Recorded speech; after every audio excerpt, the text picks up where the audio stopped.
Hello, welcome to competitive cracker. ഇന്ന് ഞാൻ വന്നിട്ടുള്ളത് നെറ്റ് ഇംഗ്ലീഷിന്റെ കുറച്ച് ഇമ്പോർട്ടൻറ്റ് ടോപ്പിക്സ് ആയിട്ടാണ്. നമുക്കറിയാം നമ്മുടെ ജൂൺ 2024 നെറ്റ് ക്യാൻസൽ ചെയ്തു അൺഫോർച്ചുനേറ്റ്ലി. പക്ഷെ വീണ്ടും അത് നമുക്ക് ഓഗസ്റ്റിൽ പ്രതീക്ഷിക്കാം.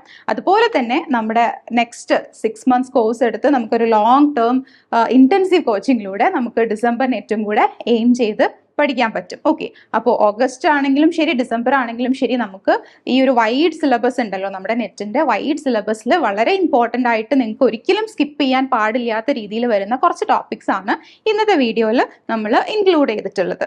അപ്പോൾ നമുക്കറിയാം നെറ്റിന്റെ സിലബസ് എന്ന് പറഞ്ഞു കഴിഞ്ഞാൽ വളരെ വാസ്റ്റ് ആണ് അല്ലേ. ഇംഗ്ലീഷ് ലിറ്ററേച്ചറിൽ എന്തൊക്കെ ഇംഗ്ലീഷ് ലിറ്ററേച്ചറിൽ എഴുതിയിട്ടുണ്ട് അതെല്ലാം നമുക്ക് പഠിക്കേണ്ട ഒരു സിറ്റുവേഷൻ ആണ് അല്ലേ. നമ്മൾ സിലബസ് കാണുമ്പോൾ വളരെ സിമ്പിൾ ആയിട്ട് തോന്നും, പക്ഷേ 1 by 1 ഡീറ്റെയിൽ ആയിട്ട് എടുത്തു കഴിഞ്ഞാൽ വളരെ വാസ്റ്റ് ആയിട്ടുള്ള ഒരു സിലബസ് ആണ്. അപ്പോൾ ആദ്യം തന്നെ നമുക്ക് ബ്രിട്ടീഷ് ലിറ്ററേച്ചറിൽ നിന്നാണ് തുടങ്ങേണ്ടത് അല്ലേ. റൈറ്റിംഗ്സ് ഇംഗ്ലീഷിൽ വരുമ്പോൾ ആദ്യം തന്നെ ബ്രിട്ടീഷ് ലിറ്ററേച്ചറിലാണ് നമ്മൾ സ്റ്റാർട്ട് ചെയ്യേണ്ടത്. നമ്മൾ ഒരുപാട് ടോപ്പിക്സ് ഉണ്ടെങ്കിൽ പോലും ബ്രിട്ടീഷ് ലിറ്ററേച്ചർ കവർ ചെയ്യുക എന്നുള്ളത് തന്നെയായിരിക്കണം എപ്പോഴും നിങ്ങളുടെ ഫസ്റ്റ് പ്രയോറിറ്റി. കാരണം ഒരു 50% അല്ലെങ്കിൽ അതിൽ കൂടുതൽ ചോദ്യങ്ങൾ നമുക്ക് എപ്പോഴും എക്സ്പെക്ട് ചെയ്യാൻ പറ്റുന്ന ഒരു ഏരിയ ഏതാണ്? ബ്രിട്ടീഷ് ലിറ്ററേച്ചർ ആണ്. അതിനെ തന്നെ നമുക്ക് ജോണർ ബേസ്ഡ് ക്ലാസിഫൈ ചെയ്യാൻ പറ്റും. ആ ഒരു രീതിയിൽ നമുക്ക് പഠനം മുന്നോട്ട് കൊണ്ടുപോകാൻ പറ്റും. അപ്പോൾ ആദ്യം തന്നെ നമുക്ക് ബ്രിട്ടീഷ് പോയട്രി. ഓക്കെ, ബ്രിട്ടീഷ് പോയട്രിയിൽ നിങ്ങൾ മെയിൻ ആയിട്ട് ഫോക്കസ് ചെയ്ത് സ്ട്രെസ് ചെയ്ത് പഠിക്കേണ്ട ഏരിയാസ് ഏതൊക്കെയാണ് എന്നുള്ളത് നോക്കാം. ഫസ്റ്റ് വരുന്നത് ഏജ് ഓഫ് ചോസർ അല്ലെ. ചോസറിനെ എല്ലാവർക്കും അറിയുന്നുണ്ടായിരിക്കും. ചോസറിനെ കവർ ചെയ്യുന്നതോട് കൂടെ തന്നെ ചോസറിന്റെ കണ്ടംപററീസിനും കൂടെ കവർ ചെയ്യാൻ ശ്രദ്ധിക്കണം. ദെൻ എലിസബത്തൻ പോയട്രി വരുന്നുണ്ട്. എലിസബത്തൻ പോയട്രിയുടെ ആ ഒരു പീരീഡിൽ, എലിസബത്തൻ പീരീഡിൽ തിയേറ്ററിനും വളരെ ഇമ്പോർട്ടൻസ് ഉണ്ട് കേട്ടോ. അപ്പൊ നമ്മൾ പോയട്രിയിൽ പറയുമ്പോൾ എലിസബത്തൻ പോയട്രി ഉണ്ട്. അത് കഴിഞ്ഞിട്ട് എന്താണ് മെറ്റഫിസിക്കൽ പോയട്രി അല്ലെ. ജോൺ ആൻഡ്രൂ മാർവലിന്റെ ഒക്കെ മെറ്റഫിസിക്കൽ പോയട്രി വരുന്നുണ്ട്. അവരുടെ കൂടെ തന്നെ കവലിയർ പോയറ്റ്സ് അല്ലെ, ട്രൈബ് ഓഫ് ബെൻ എന്ന് പറയപ്പെടുന്നവര് കവലിയർ പോയറ്റ്സ് വരുന്നുണ്ട്. Religious metaphysical. ഓക്കെ, ദെൻ ആ ഒരു ഏരിയ ഒക്കെ നമ്മൾ മെറ്റഫിസിക്കൽ പോയട്രിയിൽ കവർ ചെയ്ത് പോകണം. മെറ്റഫിസിക്കൽ പോയട്രി ഇംഗ്ലീഷ് ലിറ്ററേച്ചറിനെ സംബന്ധിച്ച് വളരെ ഇമ്പോർട്ടൻ്റ് ആയിട്ടുള്ള ഒരു ഏരിയ ആണ് കേട്ടോ. Next age of Milton. Obviously മിൽട്ടന്റെ ഒരു ക്വസ്റ്റ്യൻ ഇല്ലാത്ത ക്വസ്റ്റ്യൻ പേപ്പർ നിങ്ങൾക്ക് കാണാൻ ഭയങ്കര ബുദ്ധിമുട്ടായിരിക്കും. മിൽട്ടണിൽ ഇത്തവണത്തെ നമ്മുടെ ക്യാൻസൽ ചെയ്ത എക്സാമിന് പോലും മിൽട്ടന്റെ ക്രോണോളജി ചോദിച്ചിട്ടുണ്ടായിരുന്നു. So Milton, age of Milton എന്ന് പറയുമ്പോൾ മിൽട്ടന്റെ ആ ഒരു സമയത്തുണ്ടായിരുന്ന റൈറ്റേഴ്സിനും കൂടെ കവർ ചെയ്തിട്ട് മിൽട്ടൺ നല്ല തറോ ആയിട്ട് നിങ്ങൾ പഠിക്കാൻ ശ്രദ്ധിക്കുക. പിന്നീട് റെസ്റ്റോറേഷൻ പീരീഡ് അല്ലെ. റെസ്റ്റോറേഷൻ പീരീഡ് എന്ന് പറയുമ്പോൾ ഏജ് ഓഫ് ഡ്രൈഡൻ. ഡ്രൈഡന്റെ സെട്രിക്കൽ വർക്ക്സ്, ഡ്രൈഡന്റെ വർക്ക്സ് എന്ന് പറയുമ്പോൾ റെസ്റ്റോറേഷൻ പീരീഡിന് കുറച്ചും കൂടെ പൊളിറ്റിക്കൽ ഇമ്പോർട്ടൻസും കൂടെ ഉണ്ട് അല്ലെ, പൊളിറ്റിക്കൽ ഇമ്പോർട്ടൻസും കൂടെ ഉണ്ട്. അപ്പൊ അതൊക്കെ മനസ്സിലാക്കിയിട്ട് വേണം നമ്മൾ ഡ്രൈഡനെ അപ്രോച്ച് ചെയ്യാൻ അല്ലെങ്കിൽ ഡ്രൈഡന്റെ വർക്ക്സ് അപ്രോച്ച് ചെയ്യാൻ. ദെൻ ഓഗസ്റ്റൻ പോയട്രിയിലേക്ക് വരുമ്പോൾ ഓക്കെ, ഓഗസ്റ്റൻ പോയട്രി കവർ ചെയ്യണം. അതിന്റെ കൂടെ തന്നെ വരുന്നതാണ് നമ്മുടെ ട്രാൻസിഷണൽ പോയട്രി. ആരൊക്കെയാണ്? അലക്സാണ്ടർ പോപ്പ് ഒക്കെ വരുന്ന ട്രാൻസിഷണൽ പോയട്രി. പിന്നെ വരുന്ന ഒരു വ്യക്തിയാണ് ഒലീവ് ഗോൾഡ്സ്മിത്ത്. ഓക്കെ, അത് കഴിഞ്ഞിട്ട് നമുക്ക് ഉടനെ വരുന്ന ഒരു പീരീഡ് ഏതാണ്? റൊമാൻറ്റിക് പീരീഡ് അല്ലെ. റൊമാൻറ്റിക് പീരീഡിൽ തന്നെ നമുക്ക് ഒരുപാട് വേരിയേഷൻസ് ഉണ്ട്. ഏർലി റൊമാൻറ്റിക്സ് ഉണ്ട്, ലേറ്റ് റൊമാൻറ്റിക്സ് ഉണ്ട് അല്ലെ. വേർഡ്സ്വർത്ത്, കോൾറിഡ്ജ്, സതി എന്നൊക്കെ പറഞ്ഞ് നമുക്കൊരു ഏർലി റൊമാൻറ്റിക്സ് ഉണ്ട്. ദെൻ കീറ്റ്സ്, ഷെല്ലി, ബൈറൺ എന്ന് പറഞ്ഞിട്ട് ലേറ്റ് റൊമാൻറ്റിക്സ് ഉണ്ട്. റൊമാൻറ്റിക് പീരീഡിലോട്ട് കടക്കുന്നതിന് മുമ്പ് നമുക്ക് ഗ്രേവ് യാർഡ് പോയട്രി വരുന്നുണ്ട് അല്ലെ. തോമസ് ഗ്രേഡ് ഒക്കെ ഗ്രേവ് യാർഡ് പോയട്രി വരുന്നുണ്ട്. ദെൻ അത് കഴിഞ്ഞിട്ടുള്ള വലിയൊരു ഏരിയ ആണ് വിക്ടോറിയൻ പീരീഡ് എന്ന് പറയുന്നത്. വിക്ടോറിയൻ പീരീഡിൽ എല്ലാ ജോണറിലും ഒരുപാട് ഇമ്പോർട്ടൻ്റ് ആയിട്ടുള്ള ടെക്സ്റ്റുകൾ വരുന്നുണ്ട്. അതിനകത്ത് നമുക്ക് പോയട്രിയിൽ ആരൊക്കെയാണ് ഇമ്പോർട്ടൻറ്റ് ഫിഗേഴ്സ്? ആൽഫ്രഡ് ടെന്നിസൺ വരുന്നുണ്ട്. ദെൻ ആൽഫ്രഡ് ടെന്നിസൺ കഴിഞ്ഞിട്ട് Robert Browning, Elizabeth Barrett Browning, Matthew Arnold, അങ്ങനെ ഒരുപാട് റൈറ്റേഴ്സ്, ഒരുപാട് പോയിറ്റ്സ് ഈ ഒരു സമയത്ത് വരുന്നുണ്ട്. ദെൻ പിന്നീട് നമ്മൾ മോഡേൺ പോയട്രിയിലോട്ട് എത്തുമ്പോൾ DH Lawrence, TS Eliot, WH Auden. DS ലോറൻസും TS എലിയറ്റും ഒന്നും ഇല്ലാത്ത ക്വസ്റ്റ്യൻ പേപ്പേഴ്സ് കാണാൻ പറ്റില്ല കേട്ടോ. അതുകൊണ്ട് ആ ഒരു ഓതേഴ്സിനൊക്കെ വർക്കിന് അത്രയും ഇമ്പോർട്ടൻസ് കൊടുത്ത് മൈന്യൂട്ട് ഡീറ്റെയിൽസ് പോലും കവർ ചെയ്തിട്ട് വേണം നിങ്ങൾ ഈ ഒരു ഏരിയാസ് ഒക്കെ കവർ ചെയ്യാൻ. ദെൻ പോസ്റ്റ് മോഡേൺ പോയട്രിയിലേക്ക് എത്തുമ്പോൾ മൂവ്മെന്റ് പോയട്രി, എക്പോകാലിപ്സ് പോയട്രി എന്നൊക്കെ പറഞ്ഞിട്ട് ഡിഫറെന്റ് കൈൻഡ്സ് ഓഫ് പോയട്രി വരുന്നുണ്ട്. ഓക്കെ, ആ ഒരു രീതിയിൽ നമുക്ക് ബ്രിട്ടീഷ് പോയട്രി കൺക്ലൂഡ് ചെയ്യാൻ പറ്റും. അത് കഴിഞ്ഞ് ഡ്രാമയിലേക്ക് കടക്കുമ്പോൾ ഞാൻ പറഞ്ഞു എലിസബത്തൻ തിയേറ്റർ അല്ലെ, നെസ്റ്റ് ഓഫ് സിംഗിങ് ബേർഡ്സ് എന്നൊക്കെ അറിയപ്പെടുന്ന പീരീഡ് ആയിരുന്നു. എന്നാൽ പോലെ ആ ഒരു സമയത്ത് തിയേറ്ററിനും വളരെ വലിയൊരു ഇമ്പോർട്ടൻസ് ഉണ്ട്. തിയേറ്ററിൽ ഒരുപാട് ചേഞ്ചസ് ഒക്കെ വന്നിട്ടുണ്ട്. ആ കാര്യങ്ങളൊക്കെ നിങ്ങൾ അറിഞ്ഞിരിക്കാം. ദെൻ ആരൊക്കെയായിരുന്നു? വില്യം ഷേക്സ്പിയർ ഉണ്ട്, അദ്ദേഹത്തിന്റെ കണ്ടംപററീസിനെ അറിഞ്ഞിരിക്കാം. ദെൻ അതിൽ university wits, Ben Jonson, Christopher Marlowe തുടങ്ങിയ ആളുകളൊക്കെയാണ് വരുന്നത്. പിന്നീട് ജക്കോബിയൻ ഡ്രാമയിലേക്ക് എത്തുമ്പോൾ ആരൊക്കെയാണ്? Thomas Heywood, Thomas Dekker, John Marston, John Webster, Beaumont and Fletcher, Middleton, അങ്ങനെ ഒരുപാട് റൈറ്റേഴ്സ് ജക്കോബിയൻ ഡ്രാമയിൽ വരുന്നുണ്ട്. ഓഗസ്റ്റൻ പീരീഡിലേക്ക് എത്തുമ്പോഴേക്കും നമ്മുടെ ഷെറിഡൻ വരുന്നുണ്ട്. മോഡേൺ പീരീഡിൽ ആരൊക്കെയാണ്? ജി ബി ഷോ വരുന്നുണ്ട്, ജെയിംസ് ഇൻ, TS എലിയറ്റ് നമുക്കറിയാം എല്ലാ ജോണറിലും എഴുതിയിട്ടുണ്ട് അല്ലെ. ക്രിറ്റിസിസം ഉണ്ട്, പോയട്രി ഉണ്ട്, ഡ്രാമ ഉണ്ട്. അതുകൊണ്ട് TS എലിയറ്റ് ഒരു വലിയ ഏരിയ ആണ്. അതെല്ലാം മനസ്സിലാക്കിയിട്ട് പഠിക്കുക. ദെൻ പോസ്റ്റ് മോഡേൺ ഡ്രാമയിലേക്ക് എത്തുമ്പോൾ different kinds of drama emerge ചെയ്തിരുന്ന ഒരു സമയമാണ്. എന്തൊക്കെയാണ്? ആംഗ്രി യങ് മാൻ തിയേറ്റർ ഉണ്ടായിരുന്നു, കിച്ചൺ സിംഗ് ഡ്രാമ തിയേറ്റേഴ്സ് ഉണ്ടായിരുന്നു, അബ്സേർഡ് തിയേറ്റേഴ്സ് അല്ലെ, പോസ്റ്റ് മോഡേണിൽ നമ്മുടെ സാമുവൽ ബെക്കറ്റിലൊക്കെ അബ്സേർഡ് തിയേറ്റർ വന്നിട്ടുണ്ടായിരുന്നു. പിന്നെ ജോൺ ഓസ്ബേണിന്റെ ലുക്ക് ബാക്ക് ഇൻ ആങ്കർ ആണ് നമ്മുടെ ആംഗ്രി യങ് മാൻ തിയേറ്ററിന് ഒരു എക്സാമ്പിൾ. അതുപോലെ കിച്ചൺ സിംഗ് ഡ്രാമ ആരാണ്? അർണോൾഡ് വെസ്കർ അല്ലെ, ചിക്കൻ സൂപ്പ് വിത്ത് ബാർലി. പിന്നീട് വരുന്ന റൈറ്റേഴ്സ് ആയിരിക്കും Samuel Beckett, Harold Pinter, Tom സ്റ്റോപ്പർഡ്, Edward bone. ഇവരൊക്കെ ഇമ്പോർട്ടൻ്റ് ആയിട്ടുള്ള ഡ്രമാറ്റിസ്റ്റുകളാണ്. ദെൻ ഫിക്ഷനിലോട്ട് എത്തുമ്പോൾ നമുക്ക് ഒരു ഓഗസ്റ്റൻ പീരീഡ് മുതലാണ് ഫിക്ഷൻ തുടങ്ങുന്നത്. ആരൊക്കെയാണ് മെയിൻ റൈറ്റേഴ്സ്?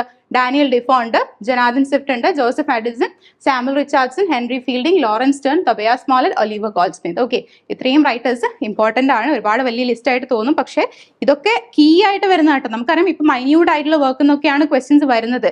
അപ്പൊ അതിന്റെ അർത്ഥം അത് സ്കിപ്പ് ചെയ്യാനല്ല, ഇത് മാൻഡാറ്ററി ആയിട്ട് അറിഞ്ഞിരിക്കണം, അതിനുശേഷം നിങ്ങൾ മറ്റിലേക്ക് പോകണം എന്നാണ് പറഞ്ഞു വരുന്നത്. ഓക്കെ, ദെൻ റൊമാൻറ്റിക് പീരീഡിലേക്ക് വരുമ്പോൾ നമുക്ക് മേരി ഷെല്ലി ഉണ്ട് അല്ലെ, Francis Mary Shelley. Then gothic നോവൽസിൽ ആരൊക്കെയാണ് വരുന്നത്? റൊമാൻറ്റിക് പീരീഡിലാണ് നമുക്ക് ഗോതിക് നോവൽസ് വരുന്നത്. ആൻ റാഡ്ക്ലിഫ് ഉണ്ട്, മാത്യു ഗ്രിഗറി ലീവിസ് ഉണ്ട്, വില്യം ബെക്ഫോർഡ് ഉണ്ട്. പിന്നെ ഹിസ്റ്ററിക്കൽ നോവൽസ് വേവർലിക്ക് എഴുതിയിട്ടുള്ള നമ്മുടെ Walter Scott. Okay, next Victorian period. Victorian പീരീഡിലും ഈ പറഞ്ഞ പോലെ തന്നെ ഒരുപാട് എല്ലാ ജോണറിലും ഒരുപാട് റൈറ്റേഴ്സ് വരുന്ന ഒരു പീരീഡാണ് വിക്ടോറിയൻ പീരീഡ് എന്ന് പറയുന്നത്. അവിടെ നോവൽസിൽ ആരൊക്കെയാണ്? വില്യം മേക്പീസ് താക്രി ഉണ്ട്, ചാൾസ് ഡിക്കൻസ് ഉണ്ട്, ബ്രോണ്ടെ സിസ്റ്റേഴ്സ് ഉണ്ട്, ജോർജ് എലിയറ്റ് ഉണ്ട്, തോമസ് ഹാർഡി. അങ്ങനെ ഒരു വലിയൊരു ലിസ്റ്റ് തന്നെ വിക്ടോറിയൻ നോവൽസിൽ നമുക്ക് കാണാൻ പറ്റും. ദെൻ മോഡേൺ പീരീഡിലോട്ട് വരുമ്പോൾ ആരൊക്കെയാണ്? Joseph Conrad, then Rudyard Kipling, H.G. Wells, John Galsworthy, E.M. Forster, Virginia Woolf. അങ്ങനെ ആ ഒരു ലിസ്റ്റ് നീണ്ടു കിടക്കുകയാണ്. പോസ്റ്റ് മോഡേൺ റൈറ്റേഴ്സ് ആരൊക്കെയാണ്? Aldous Huxley, Graham Greene, Somerset മോഗം. അതുപോലെ തന്നെ ഒരുപാട് റൈറ്റേഴ്സ് വീണ്ടും നമ്മുടെ ബ്രിട്ടീഷ് ഫിക്ഷനിൽ വരുന്നുണ്ട്. ഓക്കെ, ദെൻ പ്രോസ് റൈറ്റേഴ്സിലോട്ട് എത്തുമ്പോൾ Francis Bacon, Joseph Addison and Steele. മാഗസീൻസും കാര്യങ്ങളൊക്കെ നിങ്ങൾ അറിഞ്ഞിരിക്കുക, പബ്ലിക്കേഷൻ ട്രാൻസ്ലേഷൻസ് ഒക്കെ അറിഞ്ഞിരിക്കുക. Then William Godwin, Edward Gibbon, Charles ലാംബൽ, റൊമാൻറ്റിക് റൈറ്ററായ ചാൾസ് ലാംബുണ്ട്, മാത്യു അർണോൾഡ് ഉണ്ട്, Virginia Woolf, Tobias Smollett, Thomas Carlyle, then Evelyn and Pepys. ഡയറിസ്റ്റുകളാണ് കേട്ടോ. ഇവരെ ബേസ് ചെയ്ത് എപ്പോഴും നമുക്ക് ചോദ്യങ്ങൾ കാണാനുണ്ട്. ദെൻ ലെയ്ഹൺ ഉണ്ട്, ജോൺ ലോക്ക് ഉണ്ട്, ചാൾസ് ഡാർവിൻ ഒക്കെ വളരെ ഇമ്പോർട്ടൻ്റ് ആണ്. ചാൾസ് ഡാർവിൻ്റെ ഒറിജിനൽ സ്പീഷീസിന്റെ ഇയർ ഒക്കെ കൃത്യമായിട്ട് അറിഞ്ഞിരിക്കുക, അതൊക്കെ വളരെ ഇമ്പോർട്ടൻ്റ് ആണ്. ഓക്കെ, ദെൻ ബ്രിട്ടീഷ് ലിറ്ററേച്ചർ നമുക്ക് ഏകദേശം ഒന്ന് സമ്മപ്പ് ചെയ്യാൻ പറ്റും. അത് കഴിഞ്ഞിട്ട് നമുക്ക് വരുന്ന ടോപ്പിക് ഏതാണ്? വേൾഡ് ലിറ്ററേച്ചർ അല്ലെ. വേൾഡ് ലിറ്ററേച്ചറിൽ നമുക്ക് ആഫ്രിക്കൻ അമേരിക്കൻ ലിറ്ററേച്ചർ വരുന്നുണ്ട്, റഷ്യൻ ലിറ്ററേച്ചർ വരുന്നുണ്ട്, കനേഡിയൻ ലിറ്ററേച്ചർ വരുന്നുണ്ട്, ഫ്രഞ്ച്, ഓസ്ട്രേലിയൻ, ജർമ്മൻ. അങ്ങനെ ഒരു ഒരു ലിറ്ററേച്ചറിന്റെ കളക്ഷൻ തന്നെ നമുക്ക് ഇതിനകത്ത് പഠിക്കാനായിട്ട് വരുന്നുണ്ട്. ഓക്കെ, ഇനി വേൾഡ് ലിറ്ററേച്ചറിൽ നമ്മൾ ആഫ്രോ അമേരിക്കൻ പറഞ്ഞു. അപ്പോൾ അമേരിക്കൻ ലിറ്ററേച്ചറിലേക്ക് നമ്മൾ ഫോക്കസ് ചെയ്യുകയാണെങ്കിൽ നമുക്ക് ഏകദേശം ഒരു ട്രാൻസെൻഡന്റൽ പീരീഡ് മുതൽ തുടങ്ങാം. അങ്ങനെയാണെങ്കിൽ അവിടെ വരുന്ന ഇമ്പോർട്ടൻറ്റ് റൈറ്റേഴ്സ് ആരൊക്കെയാണ്? റാഫ് വാൽഡോ എമേഴ്സൺ ഉണ്ട്, Henry David Thoreau, Walt Whitman. ഇവർ 3 പേരെയും കൃത്യമായിട്ട് അറിഞ്ഞിരിക്കുക. അവരിന്ന് എപ്പോഴും ക്വസ്റ്റ്യൻസ് നമുക്ക് വരുന്നതാണ്. ഓക്കെ, അത് കഴിഞ്ഞിട്ട് പിന്നെ വരുന്ന ഒരു റിയാക്ഷൻ, റൊമാൻറ്റിസിസത്തിന്റെ റിയാക്ഷൻ ആണ് ഡാർക്ക് റൊമാൻറ്റിസിസം എന്ന് പറയുന്നത്. അതിൽ വരുന്ന ആളുകൾ ആരൊക്കെയാണ്? നഥാനിയൽ ഹോത്ത്റോൺ ഉണ്ട്, ദെൻ എഡ്ഗർ അലൻ പോ, ഹെർമൻ മെൽവില്ലെ, അതുപോലെ തന്നെ എമിലി ഡിക്കിൻസൺ. ദെൻ റിയലിസ്റ്റിക് പീരീഡിലോട്ട് എത്തുമ്പോൾ മാർക്ക് ട്വെയിൻ ഉണ്ട്, ഹെൻറി ജെയിംസ് ഉണ്ട്, യൂജീൻ ഓനെയിൽ. അത് കഴിഞ്ഞ് ഹാർലം റിനൈസൻസിൽ നമുക്ക് ലാങ്സ്റ്റൺ ഹ്യൂഗസ് വരുന്നുണ്ട്, ഇമേജസ് മൂവ്മെന്റ് എല്ലാവർക്കും അറിയാം, എസ്ര പൗണ്ട്. ഓക്കെ, വളരെ ഇമ്പോർട്ടൻ്റ് ആണ്.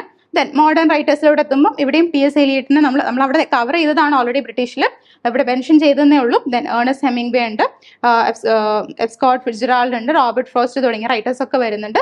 അതുപോലെ പോസ്റ്റ് മോഡേണിസ്റ്റ് റൈറ്റേഴ്സിലോട്ട് എത്തുമ്പോൾ ആരൊക്കെയാണ്? Arthur Miller, Tennessee Williams, William Faulkner, Edward Albee തുടങ്ങിയിട്ടുള്ള ഇമ്പോർട്ടൻ്റ് ആയിട്ടുള്ള റൈറ്റേഴ്സ് ഒക്കെ പോസ്റ്റ് മോഡേണിസത്തിലാണ് വരുന്നത്. ഓക്കെ, അപ്പോൾ ഇത്രയും ഓതേഴ്സിനെങ്കിലും നിങ്ങൾ കൃത്യമായിട്ട് അറിഞ്ഞിരിക്കണം. ഓക്കെ, അപ്പോൾ നമ്മുടെ ഡിസംബർ നെറ്റ് എക്സാമിനുള്ള നമ്മുടെ ഇന്റൻസീവ് കോച്ചിങ് കോമ്പറ്റേറ്റീവ് ക്രാക്കറിൽ ഓൾറെഡി സ്റ്റാർട്ട് ചെയ്തിട്ടുണ്ട്. ഒരു വലിയ കോഴ്സ് ആയിരിക്കും, 6 months ഡ്യൂറേഷൻ വരുന്ന ഒരു കോഴ്സ് ആയിരിക്കും. ഇവിടെ നിങ്ങൾക്ക് ലൈവ് ക്ലാസ്സസ് ആയിക്കോട്ടെ, റെക്കോർഡഡ് ക്ലാസ്സസ് ആയിക്കോട്ടെ, ലൈവ് ഇന്ററാക്ഷൻസ്, ഡൗട്ട് ക്ലിയറൻസിനുള്ള ഓപ്പർച്യൂണിറ്റീസ് ഉണ്ടായിരിക്കും. അതുപോലെ തന്നെ PDF ആയിട്ടും അല്ലാത്ത രീതിയിലൊക്കെ നിങ്ങൾക്ക് മെറ്റീരിയൽസ് അവൈലബിൾ ആയിരിക്കും. അതുപോലെ തന്നെ നിങ്ങൾക്ക് ഫ്രീ ആയിട്ട് ആക്സസ് ലഭിക്കാൻ വേണ്ടിയിട്ട് നമ്മുടെ സ്ക്രീനിൽ കാണുന്ന വാട്സാപ്പ് നമ്പറിലോ അല്ലെങ്കിൽ കൊടുത്തിരിക്കുന്ന ലിങ്കിലോ ക്ലിക്ക് ചെയ്താൽ നിങ്ങൾക്ക് വാട്സപ്പ് ആക്സസും കൂടെ ലഭിക്കുന്നതാണ്. ഓക്കെ, അപ്പോൾ ഈ ഒരു കോഴ്സിൽ ജോയിൻ ചെയ്ത് കഴിഞ്ഞാൽ നിങ്ങൾക്ക് സിസ്റ്റമാറ്റിക് ആയിട്ട് പഠിക്കാൻ പറ്റും. ഞാനിപ്പോൾ നേരത്തെ ഡിസ്കസ് ചെയ്ത ടോപ്പിക്സ് കണ്ടാൽ നിങ്ങൾക്ക് അറിയാൻ പറ്റും. ഒരു വൈഡ് ആയിട്ടുള്ള ടോപ്പിക്കിൽ നിന്ന് അല്ലെങ്കിൽ വൈഡ് ആയിട്ടുള്ള സിലബസ് നിന്ന് വളരെ ഇമ്പോർട്ടൻ്റ് ആയിട്ടുള്ള ടോപ്പിക്സ് മാത്രം സെലക്ട് ചെയ്തിട്ടാണ് ഇപ്പോൾ നമ്മൾ പറഞ്ഞുകൊണ്ടിരിക്കുന്നത്. പക്ഷെ അതിനപ്പുറത്തേക്ക് നിങ്ങൾക്ക് ക്വസ്റ്റ്യൻ പേപ്പർ അനലൈസ് ചെയ്താൽ മനസ്സിലാവും വളരെ മൈന്യൂട്ട് ആയിട്ടുള്ള വർക്ക്സ് എന്നൊക്കെ ക്വസ്റ്റ്യൻസ് വരുന്നുണ്ട്. അപ്പോൾ നമുക്ക് അതിലോട്ട് എല്ലാം കൂടെ ഡീറ്റെയിൽ ആയിട്ട് പറയുമ്പോൾ നമുക്ക് എത്രത്തോളം അതിലോട്ട് ശ്രദ്ധ കൊടുക്കാൻ പറ്റുമെന്ന് അറിയില്ല. അപ്പം ഞാൻ പറഞ്ഞുകൊണ്ടിരിക്കുന്നത് ഇത്രയും ടോപ്പിക്സ്, ഇതെല്ലാം ഇമ്പോർട്ടൻ്റ് ആയിട്ടുള്ള ടോപ്പിക്സ് ആണ്. ഇത് പക്ക ആയിരിക്കണം. നിങ്ങളോട് എങ്ങനെ ചോദിച്ചു കഴിഞ്ഞാലും നിങ്ങൾക്ക് ഇതിന് ആൻസേഴ്സ് കിട്ടിയിരിക്കണം. അപ്പോൾ ഇത് കഴിഞ്ഞിട്ടുള്ള ഏരിയാസ് ഒക്കെ കവർ ചെയ്യണമെങ്കിൽ എനിക്ക് തോന്നുന്നു നിങ്ങൾക്ക് എപ്പോഴും ഒരു എക്സ്റ്റേണൽ സപ്പോർട്ട് ഉണ്ടെങ്കിൽ വളരെ നല്ലതായിരിക്കും. അപ്പോൾ അതിന് വേണ്ടിയിട്ട് നിങ്ങളൊരു അസിസ്റ്റൻസ് നോക്കുന്നുണ്ടെങ്കിൽ ഡെഫിനറ്റ്ലി നിങ്ങൾക്ക് സ്ക്രീനിൽ കാണുന്ന നമ്പറിൽ കോൺടാക്ട് ചെയ്യാം. നമ്മുടെ 6 months ഇന്റേൺഷിപ്പ് കോഴ്സ് നിങ്ങൾക്ക് എടുത്തിട്ട് നല്ല രീതിയിൽ പഠിച്ച് ഡിസംബറിൽ വരുന്ന GRF നെറ്റ് എക്സാം ക്ലിയർ ചെയ്യാവുന്നതാണ്. Okay, next. അപ്പോൾ നമ്മൾ ബ്രിട്ടീഷ് ലിറ്ററേച്ചറും വേൾഡ് ലിറ്ററേച്ചറും കവർ ചെയ്തു അല്ലെ, ഇമ്പോർട്ടൻ്റ് ആയിട്ടുള്ള ടോപ്പിക്സ് പറഞ്ഞു. ഇനി നമ്മൾ ഇന്ത്യൻ ലിറ്ററേച്ചർ, നമുക്കറിയാം 2019 ശേഷമുള്ള ക്വസ്റ്റ്യൻ പേപ്പേഴ്സിൽ ഇന്ത്യൻ ലിറ്ററേച്ചറിന്റെ ഷെയർ ഓഫ് ക്വസ്റ്റ്യൻസ് വളരെ വലുതാണ് അല്ലെ. അപ്പോൾ അതിനകത്ത് ഇന്ത്യൻ ലിറ്ററേച്ചറിൽ നമ്മൾ ഇന്ത്യൻ പോയട്രി എടുക്കുകയാണെങ്കിൽ ഇമ്പോർട്ടൻ്റ് ആയിട്ട് വരുന്നത് ആരൊക്കെയാണ്? രവീന്ദ്രനാഥ് ടാഗോർ ഉണ്ട്, അറോബിന്ദോ, സരോജിനി നായിഡു, ഹരീന്ദ്രനാഥ് ചട്ടോപാധ്യായ്, ദെൻ തോറൂദർ, നസീം എസിക്കൽ ഒക്കെ വളരെ ഇമ്പോർട്ടൻ്റ് ആണ്, ഫ്രീക്വൻലി ക്വസ്റ്റ്യൻസ് കാണാറുണ്ട്.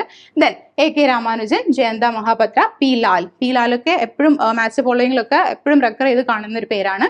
Then Arun കുലാത്കർ, then P Parthasarathy, Kamala Das, ജീവ് പട്ടേൽ, ആകാശ് അലി, മീന അലക്സാണ്ടർ, ഇംതിയാസ് ദർക്കർ, ഇവരൊക്കെയാണ് ഇമ്പോർട്ടൻ്റ് ആയിട്ട് വരുന്നത്. ഓക്കെ, വളരെ സെലക്റ്റഡ് ആയിട്ടുള്ള കുറച്ച് റൈറ്റേഴ്സിനെ, കുറച്ച് പോയിറ്റ്സിനെയാണ് നമ്മൾ പറയുന്നത്, അല്ലാണ്ടും റൈറ്റേഴ്സ് ഉണ്ട്. പക്ഷെ ഇവരൊക്കെയാണ് മാൻഡേറ്ററി ആയിട്ട് നിങ്ങൾ പഠിച്ചിരിക്കേണ്ടത്.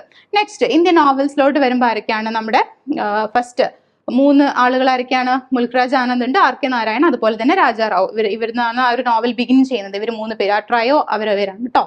അത് കഴിഞ്ഞിട്ട് ഭവാനി ഭട്ടാചാര്യ, ദെൻ ഖുഷ്വന്ത് സിംഗ് വരുന്നുണ്ട്, കമല മാർക്കാണ്ഡേയ, ചമൻ നഹൽ, രുത്പ്രാജ് ജബ്വാല. ഓക്കെ, നെക്സ്റ്റ് ഇന്ത്യൻ നോവൽസിൽ പിന്നീട് വരുന്നത് ശശി ദേശ്പാണ്ഡെ, VS നൈപോൾ വളരെ ഇമ്പോർട്ടൻ്റ് ആണ്, ഫ്രീക്വൻലി ക്വസ്റ്റ്യൻസ് കാണാം. ദെൻ അനിത ദേശായി, സൽമാൻ റുഷ്ദി, മീന അലക്സാണ്ടർ, ശശി തരൂർ, അമിതാഭ് ഘോഷും നമ്മുടെ VS നൈപോളിനെ പറഞ്ഞ പോലെ തന്നെ മറ്റൊരു റൈറ്ററാണ്, ഇമ്പോർട്ടൻ്റ് റൈറ്ററാണ്. ദെൻ അരുന്ധതി റോയ് എല്ലാവർക്കും അറിയുന്നുണ്ടായിരിക്കും, കിരൺ ദേശായി, ജെറി പിൻഡോ, രോഹിന്തൻ മിസ്ട്രി, പെരുമാൾ മുരുകൻ, കമല മാർക്കാണ്ഡെ, ഭാരതി മുഖർജി, നിരാജ് C ചൗധരി എന്നുള്ള രീതിയിലൊക്കെയാണ് ആ ഒരു ലിസ്റ്റ് പോകുന്നത്. പിന്നീട് ഇന്ത്യൻ ലിറ്ററേച്ചറിൽ നമ്മൾ സ്പെഷ്യലി അഡ്രസ് ചെയ്യേണ്ട വേറൊരു ടോപ്പിക്കാണ്, അല്ലെങ്കിൽ ഒരു സബ് ടോപ്പിക്കാണ് ദളിത് ലിറ്ററേച്ചർ എന്ന് പറയുന്ന ഈ ഒരു കാറ്റഗറി. ദളിത് ലിറ്ററേച്ചറിൽ വരുന്ന ഇമ്പോർട്ടൻ്റ് റൈറ്റേഴ്സ് ആരൊക്കെയാണ്? ഓം പ്രകാശ് വാൽമീകി അല്ലെ, ദെൻ ശരൺ കുമാർ ലിംപാലെ, ബേബി കാംപ്ലെ, ഉർമിള പവർ, ബാമ ഫോസ്റ്റിന, മീന കന്ദസ്വാമി, നളിനി ജമീല, ഇവരൊക്കെയാണ് ദളിത് റൈറ്റേഴ്സ് ആയിട്ട് വരുന്നത്. ഓക്കെ, നമ്മൾ ഇന്ത്യൻ ലിറ്ററേച്ചർ പഠിക്കുമ്പോൾ ദളിത് ലിറ്ററേച്ചറിന് ഒരു സ്പെഷ്യൽ അറ്റൻഷൻ എന്തായാലും കൊടുക്കണം. നെക്സ്റ്റ് ഇന്ത്യൻ ഡ്രാമയിലേക്ക് വരുമ്പോൾ രവീന്ദ്രനാഥ് ടാഗോർ ഉണ്ട്, വിജയ് തെണ്ടുൽക്കർ, ഗുർചരൻ ദാസ്, ആസിഫ് കരീം പോയ്, Girish Chandraghosh, then Mahesh ദത്താനി, Girish Karnad, cirrus mystery, then ബദൽ സിർക്കാർ, മഹാശ്വേത ദേവി.